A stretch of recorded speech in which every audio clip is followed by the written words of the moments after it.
oitavo ano, tudo bem com vocês? Eu sou Viviane Santos e esse é o meu sinal. Sejam todos bem-vindos à aula de língua portuguesa, tá certo? Eu tô aqui na companhia de duas mulheres maravilhosas, mas antes de apresentá-las, eu vou me autodescrever para quem tá em casa e pensando em acessibilidade também, né? Eu sou uma mulher negra de cabelos escuros, curtos, lisos, tá certo? Tenho olhos escuros, uso óculos arredondados. Estou em pé aqui diante da câmera nos nossos estúdios e hoje eu visto uma calça preta e uma blusa laranja. Tá certo? Me acompanhando na aula de hoje, eu tenho a nossa querida intérprete de Libras, Ingrid. Seja muito bem-vinda, Ingrid. Ela vai tornar essa aula muito mais acessível a todo mundo aí em casa. E no chat, fazendo a comunicação com vocês aí que estão do outro lado da telinha assistindo a gente, né? E conversando comigo durante a aula, eu tenho a professora Adriana Maria. Vamos dar um oi para ela? Olá, pessoal, tudo bem? Eu também visto camisa laranja, calça jeans. Eu não falei meu nome porque a professora Viviane já falou, né? Pois é, pessoal, nós começamos assim já nos comunicando, não é? Nos conectando e é sempre um prazer estar com vocês. Então eu tenho cabelo tamanho médio, uso óculos, né? Tenho olhos claros, tenho cor parda e estou sentada aqui por trás do computador e estarei interagindo com vocês e com a professora Viviane. Vamos juntos nessa para mais aprendizados, não é? Estamos sempre aprendendo. Simbora, professora Adriana. Fica à vontade aí na aula, tá certo? E você que está em casa também pode mandar mensagens pelo YouTube, né? A gente tem um canal lá, o Educa Recife. Lá todas as aulas estão organizadas pela playlist. Então, se você é do oitavo ano, você pode ir lá na pasta do oitavo ano e vai ter todas as aulas organizadazinhas por dia, tá certo? Então, vai lá para maratonar todas as disciplinas, beleza? A nossa aula de hoje é sobre pesquisa e planejamento, mais especificamente qual o caminho que a gente precisa fazer para elaborar uma pesquisa de cunho bibliográfico, né? Aquela pesquisa que você recorre ali a dados escritos, né? Então a textos, a documentos, a um corpus teórico para fazer uma pesquisa. Então a gente vai fazer um caminho aqui, na verdade, literário, né? Pensando em como seria uma pesquisa de cunho mais literário para a gente entender como é que se organiza a pesquisa de forma geral, tá? Hoje, nós pensaremos um pouco sobre o processo da pesquisa. Ela é fundamental para os momentos em que precisamos fazer uma exposição sobre quaisquer assuntos. Então, sempre tem um momento em que o seu professor na escola está conversando com você, está passando conteúdo, mas sempre chega um momento, e normalmente é no final do bimestre, né, professora Adriana? Sim. Que precisa se fazer uma apresentação. E aí todo mundo já fica nervoso, ansioso, com medo, mas isso é normal, tá certo? Faz parte do processo de desenvolvimento da oratória, né? De desenvoltura para falar em público e é importante para a vida de vocês, depois que vocês saírem da escola também. Para fazer essa apresentação, muito provavelmente vocês vão precisar fazer uma pesquisa prévia, tá certo? Independentemente de qual for o tema. Se eu tenho uma apresentação de artes para fazer sobre Da Vinci, eu vou precisar pesquisar sobre a vida e sobre a obra de Da Vinci, tá certo? Se eu tenho uma pesquisa para fazer sobre células-tronco, eu também vou precisar, né, fazer um movimento aí, um exercício de buscar informações, além do que os professores deram em sala de aula, sobre o tema, tá certo? E organizar tudo aquilo que eu pesquisei, porque a gente não pode simplesmente sair copiando tudo que a gente vê na internet, seja pesquisa feita na internet ou seja pesquisa feita em livros, tá? A gente precisa, depois que pesquisa e depois que faz as leituras, fazer inferências nossas, ou seja, os nossos pontos de vista, os nossos argumentos também precisam estar ali naquele conteúdo que vai ser apresentado para a sua turma, tá certo? Sempre bom lembrar também que que gêneros textuais existem separadamente, mas que a sua interação é mais do que bem-vinda e pode ajudar na elaboração de algum texto. Isso aparenta ser confuso para você? A gente vai ver um exemplo de como esses gêneros textuais se conversam, de como a gente pode sentir inspiração a partir de um gênero textual literário, por exemplo, e partir para outros gêneros textuais não literários, que em sua maioria são os tipos de texto que vão ajudar a gente na hora de fazer uma pesquisa, tá certo? Vamos pensar aqui num exemplo dessa relação, ó. Imagine que você precisa escrever um conto ou um romance sobre o período da independência do Brasil. Então, o seu conto e o seu romance se passa nesse período da independência do Brasil lá atrás, né? Faz um tempinho isso. Logo, você, como escritor, vai precisar recorrer ao quê? A fontes históricas que te ajudem a construir o seu romance. Então, não dá para a gente pensar em um conto, em uma história que se passa no tempo da independência do Brasil e pensar com a cabeça que a gente tem hoje, né? Como é que a gente resolve tudo? Com o celular. Eu posso botar um celular no período da independência? Não posso, porque não existia. Então, esse trabalho de recuperação do momento histórico, seja esse momento histórico, recuperar costumes, recuperar hábitos, recuperar alimentação. Então, o que as pessoas comiam no período da independência, né? Será que é a mesma coisa que comem nos dias de hoje? Muito provavelmente não. Então, essa variabilidade, como é que as pessoas falavam nessa época? Era português, mas qual era os modos, né? Quais eram as palavras que eles usavam para se comunicar? Então, tudo isso aparece na pesquisa. E o texto que você vai produzir hoje tenta reproduzir esse uso e esses costumes e esses hábitos que existiam lá no passado, tá certo?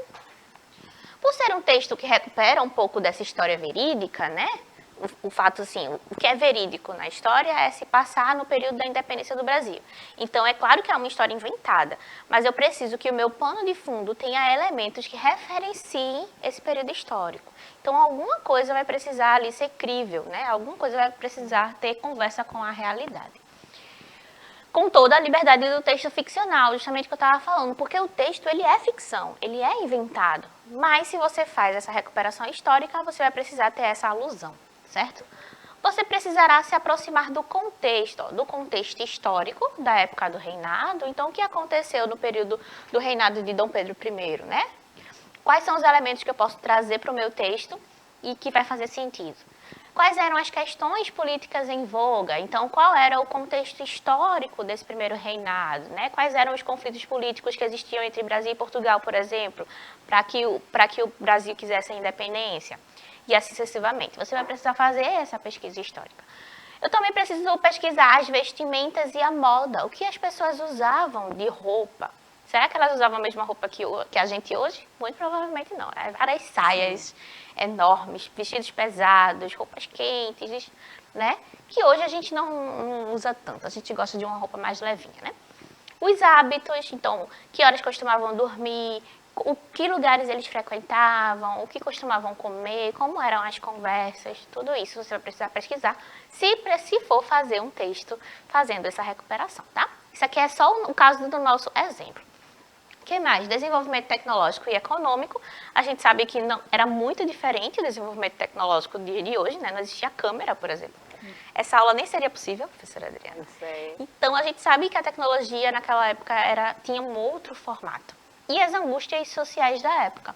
Qual era a angústia do homem e da mulher, evidentemente, que acontecia naquele período histórico, tá certo?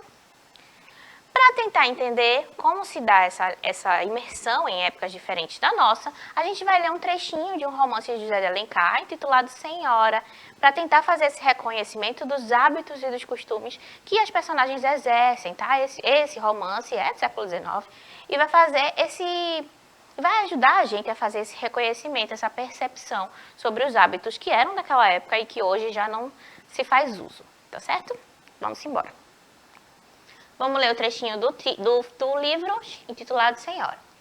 Aurélia Camargo tinha 18 anos quando apareceu pela primeira vez na sociedade como uma nova estrela.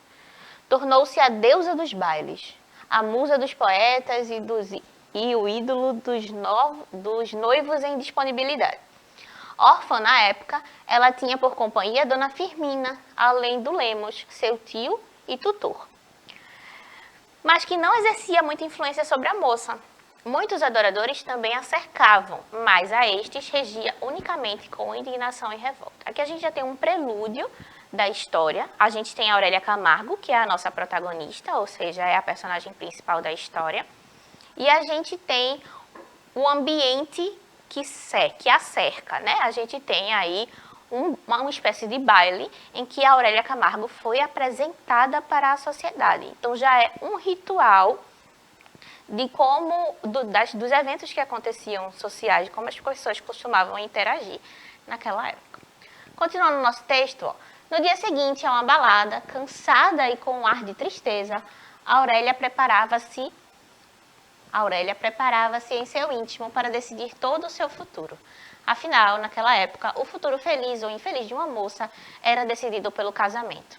E Dona Firmina desconfiou que alguma coisa extraordinária estivesse acontecendo na vida da moça.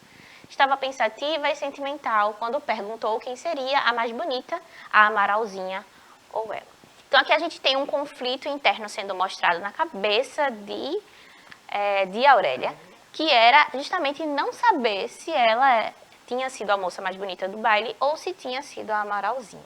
E se ela conseguiria se casar apenas com essa apresentação que foi feita no baile, né? Então aqui a gente já tem um parâmetro das discussões sociais que aconteciam no século XIX. Claro que isso aqui é uma classe elitizada, né, com as pessoas acesso a bailes e a essas cerimônias.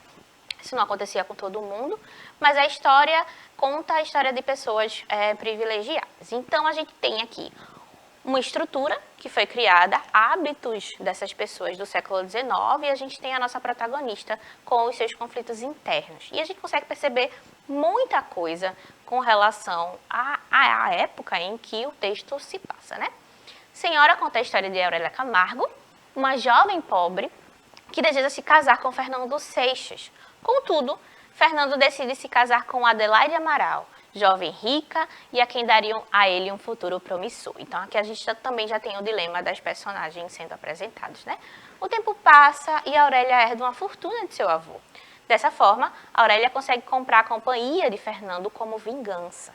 O enredo de Senhora gira em torno das relações de poder financeiro e do interesse amoroso problemático. Então, a gente tem um conflito amoroso ali que não se resolve com certa facilidade, justamente por esse impasse financeiro, né? O casamento, querendo ou não, era uma forma de ascender socialmente no século XIX, e por isso a Aurélia não consegue se casar com Fernando, porque ela o amava, mas aí ele preferiu se casar com outra pessoa que tinha posses, que tinha dinheiro, e a Aurélia não tinha. Então, a partir do momento em que ela herda, né, a sua herança do seu avô, ela consegue ascender socialmente. E essa é a história que vai guiar a Aurélia em Senhora, certo?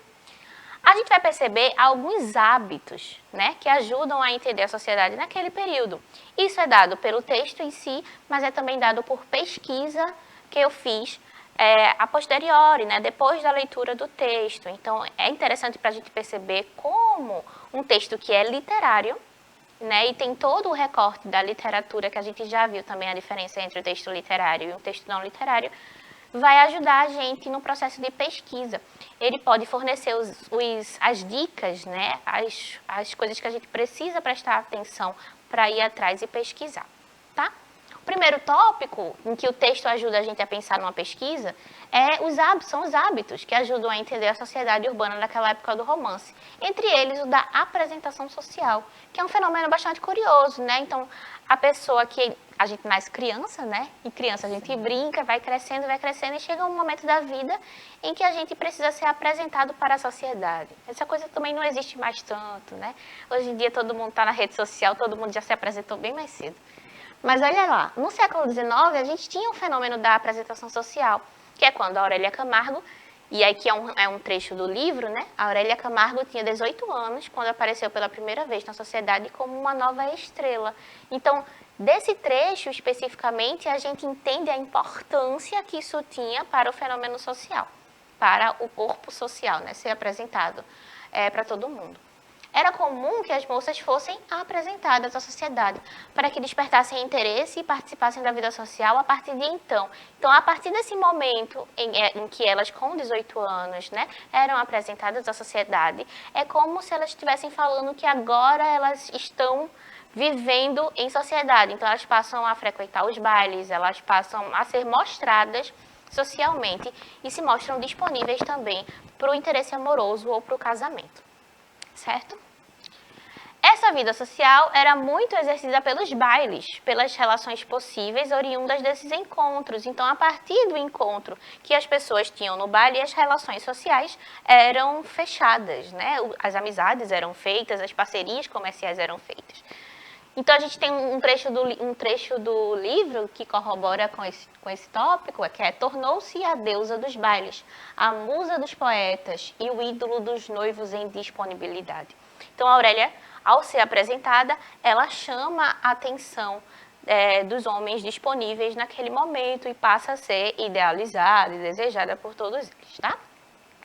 No século XIX, as famílias mais ricas iam a espetáculos e frequentavam bailes familiares. As mais pobres costumavam se reunir em casa ou em locais públicos.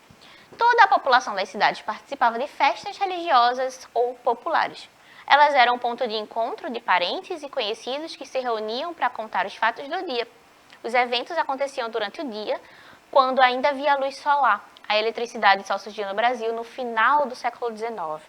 E isso é importante para a gente entender em que momento esse baile acontecia, né? Porque quando a gente pensa em festa, em baile, a gente automaticamente pensa numa estrutura montada à noite, num evento à noite, noturno, né? Só que no início do século XIX não existia eletricidade. Então, os bailes precisavam ser durante o dia.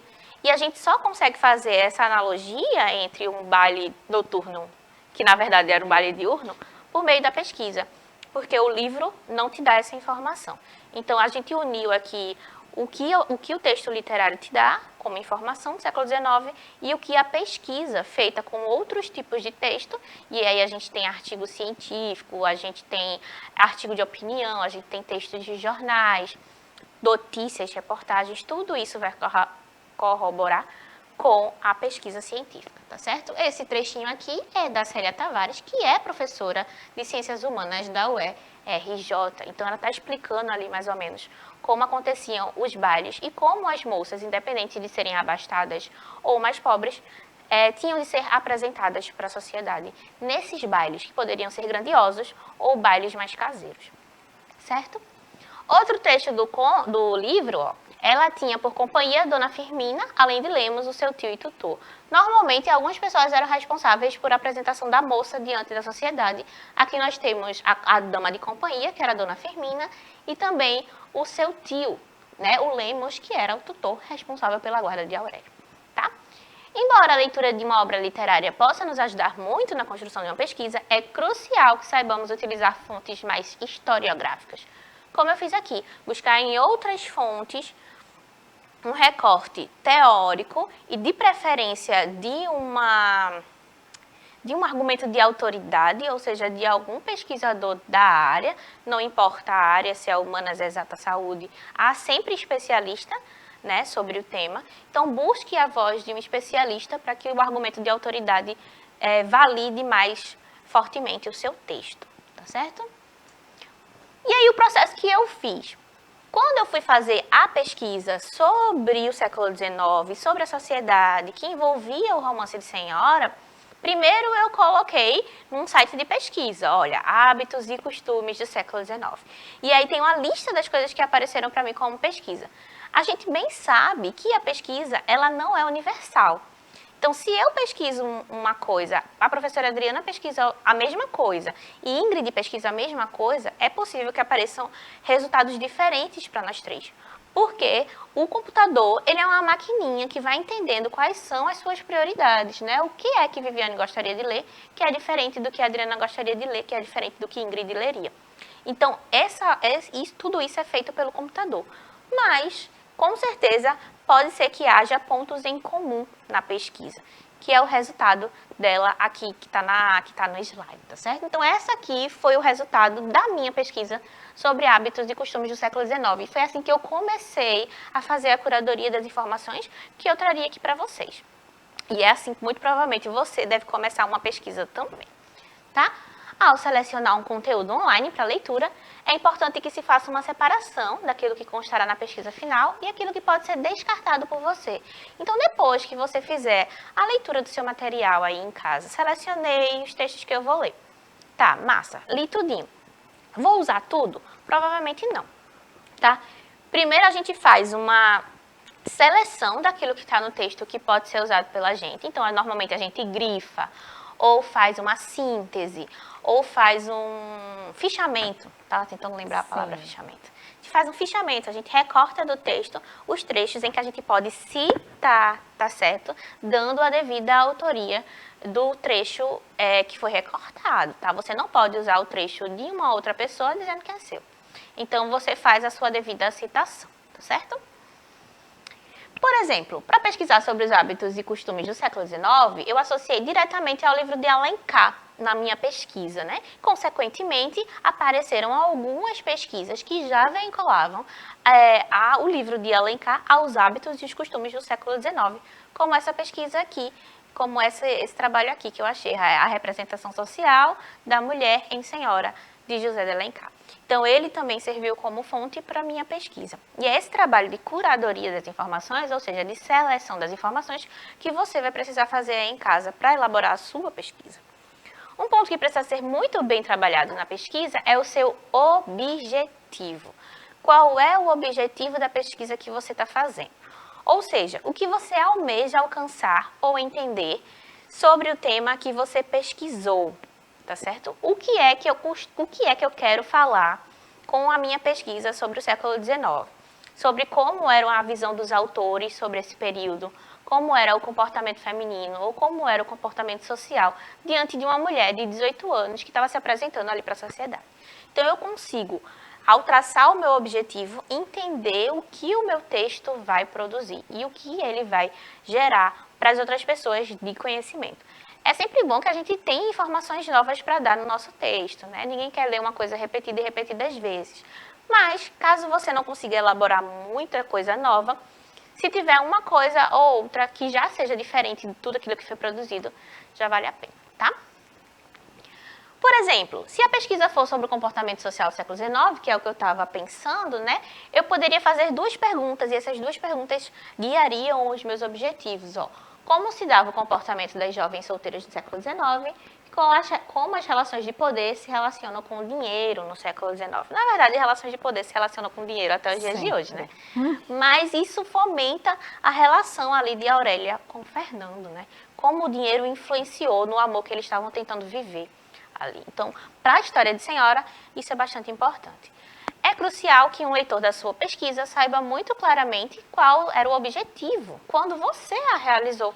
Por isso, o objetivo é exposto ainda no começo de textos acadêmicos, em banners, apresentações para o público. Então, quando você estiver ali na frente da sua salinha, da sua sala, né, de aula, com todos os seus coleguinhas ao seu redor, e você estiver apresentando um trabalho, deixe muito claro, depois da introdução, qual é o objetivo do seu trabalho ali, o que é que você pretende mostrá-los. Tá certo?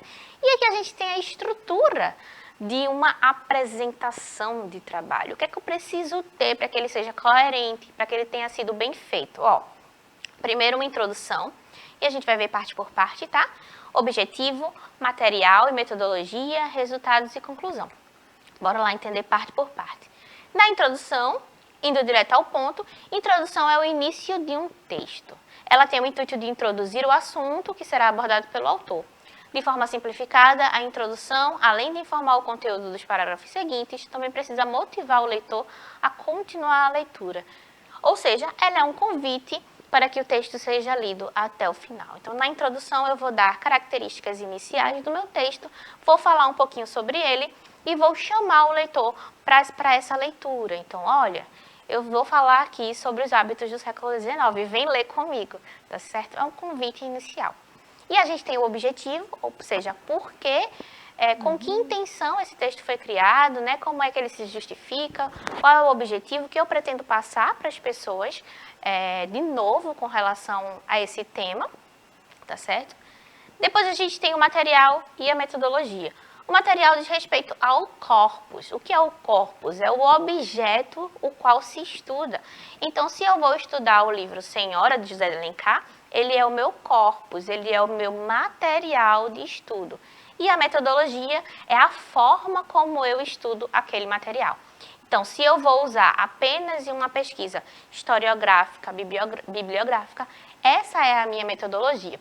Contudo, por exemplo, se eu for estudar a contaminação dos rios brasileiros. Eu vou precisar ir lá no rio, imagina, a gente vai aqui no Capibaribe, coleta um pouquinho da água e leva para o laboratório. Aí já é uma pesquisa de campo, é uma pesquisa de ação, tá certo? Então é um método diferente da bibliográfica, que é muito usada para estudar literatura. Massa? Por último, a gente tem os resultados e conclusão. Os resultados são todas as inferências possíveis feitas sobre o objeto de estudo. E a conclusão é a avaliação final da pesquisa e do resultado da pesquisa. Então, os resultados foram aquilo que foi coletado por você e o que você conseguiu entender a partir desse resultado, e a conclusão, aquilo que você pôde concluir. Se foi bom ou se foi ruim, as suas próprias inferências também. E agora, minha gente, é a vez de vocês aí de casa, tá certo? Como atividade de casa, eu vou pedir que vocês comecem a fazer uma pesquisa sobre os gêneros textuais literários e elaborem um escopo desse trabalho. Então, quais são os gêneros literários? O romance, o conto, a fábula, a novela, tá certo? Então, eu quero que vocês recorram, né, façam uma pesquisa sobre esses gêneros literários especificamente, comecem a fazer comparações entre eles, o que é que eles têm em comum. Então, eles apresentam personagem, tempo, espaço, enredo, né, toda uma cronologia, e façam essas comparações, o que é que eles apresentam de semelhança e diferença, tá certo? Professora Adriana, nossa aula está acabando. Rápido, não é, professora Vivi? Passou muito rápido, minha gente. Essa aula tem dicas aí valiosíssimas, né? De como pesquisar, de como organizar aí um trabalho, né? Trabalho, essa palavra, uma pesquisa. Vamos falar pesquisa? Né? Uma pesquisa que o seu professor, sua professora pode passar, tá bom? Então aproveite, essa aula foi feita para você com muito carinho e está maravilhosa. Professora Vivi, vamos nos despedindo. Vamos nos despedindo. Até mais, pessoal. Vamos nos despedindo. Lembrando que você pode reassistir essa aula no YouTube quando quiser, tá certo? Tá aí minhas referências, eu vou me embora. Um cheiro para todo mundo e até a próxima.